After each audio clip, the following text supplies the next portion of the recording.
with alcohol. Relapse and recovery. We've been doing a lot of research with those particular categories, and that probably is too long to go into for today's talk, but if you get in touch with me online, we can deal with those questions as they come up.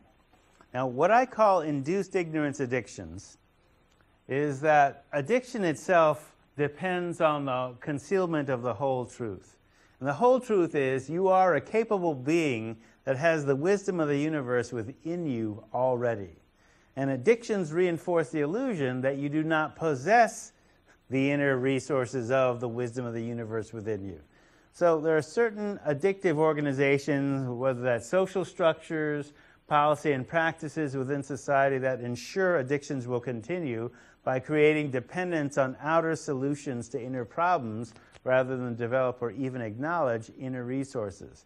So if I'm going to put that in a different way, a client once said, society broke my inner child's wagon. And so first they break your wagon, then they sell you the tools to fix it. And part of what she was acknowledging with that is that most of the structures in society, especially within the things that create the gross national product, most of those things are oriented towards promoting addiction. In fact, when you look at the federal budget, most of the budget is going towards supporting addiction than is supporting prevention and treatment. So oftentimes when I call the people that I train prevention guerrillas, that is, we're outgunned, we're outspent, so we have to change the hearts of the people in order to promote recovery and health. So from the prevention guerrilla point of view, it's easier to influence and educate people than to change institutions, especially when institutions profit from promoting addictions, as they do. So part of how they promote addictions is by giving you the idea that their products are safe to use in every situation and not necessarily letting you know how addicted you can become in a short period of time. So for example, what is the safe and effective dose for aspirin, ibuprofen, or acetaminophen? It's printed on the container.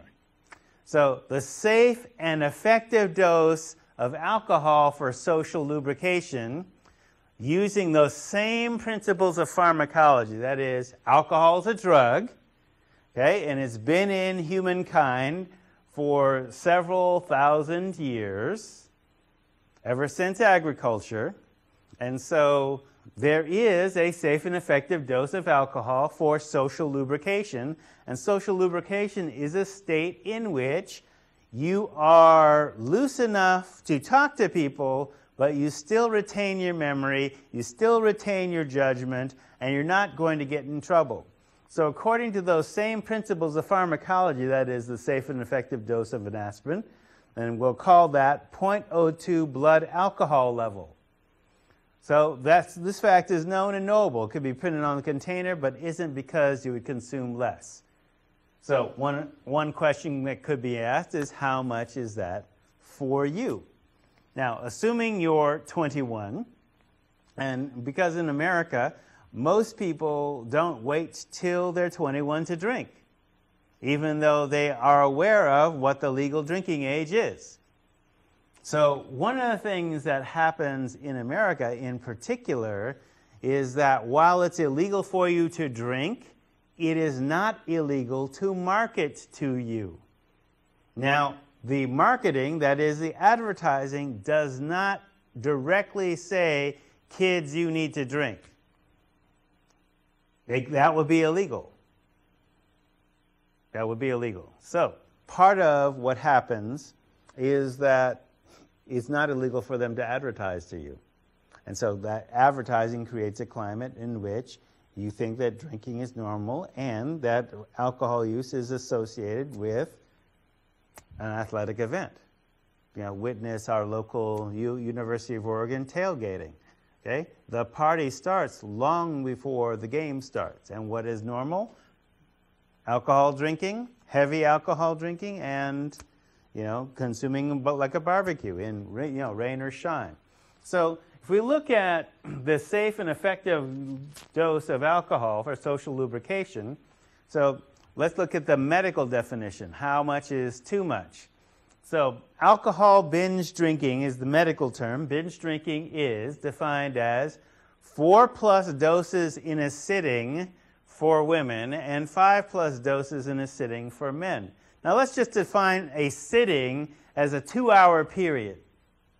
Okay, and in fact that is the definition. So one could say that alcohol could only be consumed in less harmful doses according to the 0, 1, 2, 4 protocol, that is, and we'll define that as low-risk drinking. Now, alcohol is so toxic, we can't say that there's no risk for using it.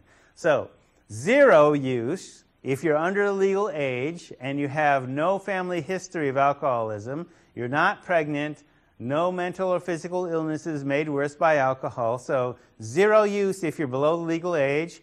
If you have a family history of alcoholism, if you're pregnant, you shouldn't be using. And if you're mentally ill or have a physical illness like diabetes or other things made worse by alcohol, you shouldn't drink. 0 use. Otherwise, if you meet that test, 1 dose per hour, no more than 2 doses in a sitting, and not doing that more than 4 days in a row. Now, if people followed that, we can basically say their risk for developing alcohol problems is lower. Now, the next question, of course, or one of the many questions is, how much is a dose? Well, using the same rules, dose, okay, so binge drinking basically sets up addiction. The alcohol industry markets alcohol in single-serving binge doses.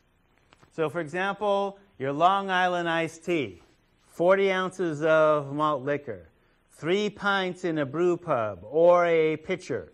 Now, if people consider those single servings, they're basically binge drinking automatically by drinking a single unit of one of those things. So, for example, if you look at how many doses are in a pitcher of beer, if the beer is, say, for example, local brew pub Hammerhead or Terminator Stout, 7 to 8% beer. So if it's 7 to 8%, then 4 ounces itself is a dose. And there's 64 ounces in a pitcher, then there are 9 doses in a pitcher. Okay? If the pitcher is Bud Light, then it's 5.3 doses in a pitcher, and so you can basically get the idea of, how you divide the amount of people into a pitcher and how many each are getting. So if you assume everyone drinking gets an equal amount, then you can get the dosage that way. Or if every individual simply stays below legally drunk for their body weight. Now, looking at that, induced addiction, induced ignorance addiction, how that works is the alcohol industry knows if you haven't started drinking or smoking addictively by age 15, you're probably not going to. Therefore, what they'll do is basically market the substances to you so that you consume them in an addictive manner and then set up a physical addiction before you're 21. So alcohol is essentially an inverted sugar. Simple enough to slot into brain receptor sites GABA, which are all over the brain, in fact, in the majority of the receptor sites within the brain. So you could think of alcohol intoxication as essentially starving the brain cells of oxygen. So one of the things that happens with this, okay, starting from the top, alcohol is a drug. Drugs come in doses. So 1 dose of alcohol is 12 ounces of regular beer, that's 2 to 3% beer, or 7 ounces of microbrew. So notice if it's microbrew, and I'm defining microbrew as exceeding 5%, so 7 to 8% roughly. All right? So that in a pint then, there's 2 doses. Even though you have a single serving, there's 2 doses of alcohol within that. 1.5 ounces of distilled spirits, which is a shot, 4 to 5 ounces of regular table wine, 3 to 4 ounces of fortified wine, and the reason I make this distinction is that there are people that will still drink Night Train or MD 2020 or fortified wine. They are available in the community. So the basic idea I'm trying to get to you here is that there are many doses in one container. And the alcohol industry, in order to string you out, because if you remember that statistic that I told you earlier about every day more people die from legal drugs than died at 9/11. So consider the planes that hit the World Trade Center on 9/11. Imagine one of those crashing every day. That's the alcohol death statistic alone. And what I mean by the alcohol death statistic, just from people drinking alcohol and developing liver cancer. So that's not murders, that's not crime, that's not car crashes, that's simply drinking alcohol and developing a physical disease and that disease killing you. That alone is 150,000 people that were killed. That was on their death certificate in the year 2000. Okay? So that is 757 crashing every day from alcohol alone. All right? So the idea is they can get you strung out simply by giving you the idea that a 40-ouncer binge drinking is a single serving. So when I talk about malt liquor, fortified wine, wine coolers, 40 ounces has 5.5 doses, 2 liters of wine cooler. People have considered that a single serving, even though it has 10 doses of wine. Some people consider a 6-pack or a case a single serving for them. I'm literally not making that up, and that's athletes. So I've encountered high school athletes that basically were children of alcoholics. That is, in this particular case, both sets of parents and both sets of grandparents were practicing alcoholics. This couple, he was the captain of the football team at a local high school. She was the head cheerleader. She was the designated driver when they had an accident after the party that this high school beat their high school rival. She said she only had a couple of wine coolers when I interviewed them the following Monday after the Friday night crash. And he basically talked about his dose was a case of beer. And he said that it took a 6-pack to have a buzz. He weighed 175 pounds. She was basically 125 pounds. So she said she only had 2 coolers. Well, it turned out that that was 2 2-liter bottles of wine cooler. So I'll show you the dosage chart, how that works. All right? So remember, binge drinking is 4 doses, defining dose this way in a sitting. And 4 doses, 4+ doses in a 2-hour period for women, 5+ doses in a 2-hour period for men. So this chart, in bold, basically the upper side is the ideal body weight. So you can actually look up what the ideal body weight is for your height. It's based on your height. Now, because the ideal body weight gives us a blood alcohol level, what I mean by that is you have your ideal body weight is set up so that it doesn't take into account being overweight. Now, because even if you are overweight, you have a certain amount of blood. So if you notice that in this chart, an ideal 100-pound male and a 100-pound female, so if they have a dose, they both have 1 dose. The male is 0.04, the female is 0.06.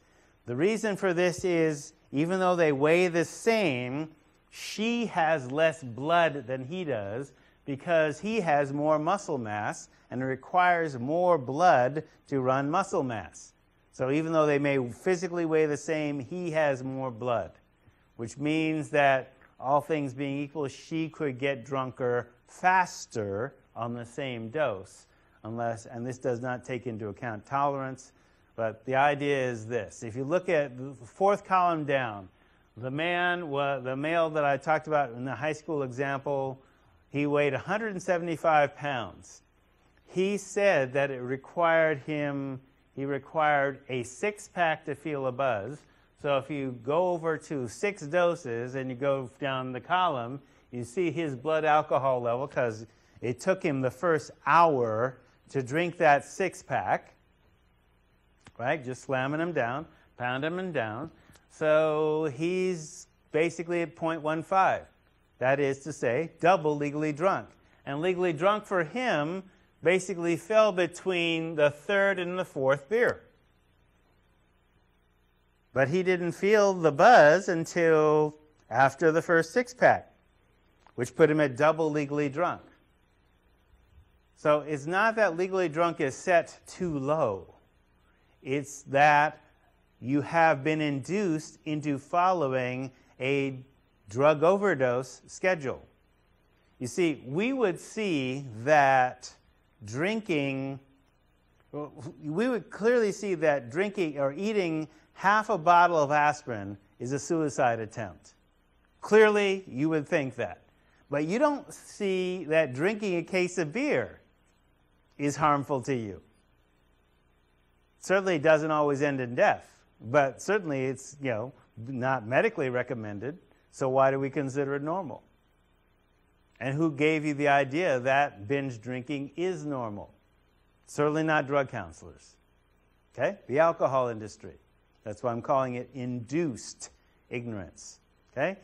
A social attitude has been induced in you for making money for other people. Now, the female, if you go back to the chart, she was weighing 125, and she had 2 wine coolers, 2 2-liter bottles of wine coolers, which was basically 10 doses each, meaning 20 doses. Now, the guy had a case, which is 24 beers. My chart only goes up to 10, because it's pointless actually to go beyond that, because you're once beyond binge drinking, which is unhealthful anyway. There's no point in talking about it, and we haven't even gotten into the factor of other drugs being used on top of the alcohol. So the idea is she weighed 125 pounds. She was legally drunk at 2 doses, which in her case would be 8 ounces of wine out of the 2-liter bottle that she had, which would barely get her a buzz. So every time she finished the first one, she was already at 0.40. So in other words, 5 times legally drunk. Now, how she's able to survive and be awake to drive when the fatal dose is normally 0.50, or actually the fatal dose varies depending according to age and body weight, and we'll be sharing that in a little bit, is because the reason they were both able to stay awake is that they had a fairly substantial genetic tolerance. So if we look at progressive intoxication with alcohol and volatile inhalants. So if you remember me saying that essentially getting drunk is like depriving the brain cells of oxygen. Well, the same thing is true for basically sniffing glue or gasoline or paint or other things. You're basically depriving the brain cells of oxygen. And the brain requires 20% of the body's oxygen to function normally. So one of the things that happens then when you drink is that you start cutting that oxygen supply down. So the reason that people give for drinking is social lubrication. They start at a state we'll refer to as psychologically as anxiety. And anxiety is simply fear. You feel nervous or afraid slightly with people in social situations. So one of the things that you do is try and reduce that anxiety. So if you start at anxiety and that's above normal, you drink a little, or actually optimally do some breathing exercises for 3 minutes or so. You lower your anxiety level to something you consider normal. So if you look at the chart, You start at anxiety, you get to normal, and then you get anxiety relief, which is a little bit more relaxed, below normal. And then you get what is called disinhibition or social lubrication. Now, disinhibition doesn't mean you'll take your clothes off. It simply means that you will talk to strangers. Okay? You'll be, more socially lubricated. And this is at 0.02, and this is what I'm defining as a safe and effective dose of alcohol. Because at this dose of alcohol, you can be social without alcohol, but at this dose of alcohol, essentially you still have memory and you still have judgment. Now, in order to have judgment, you need to have memory. And so what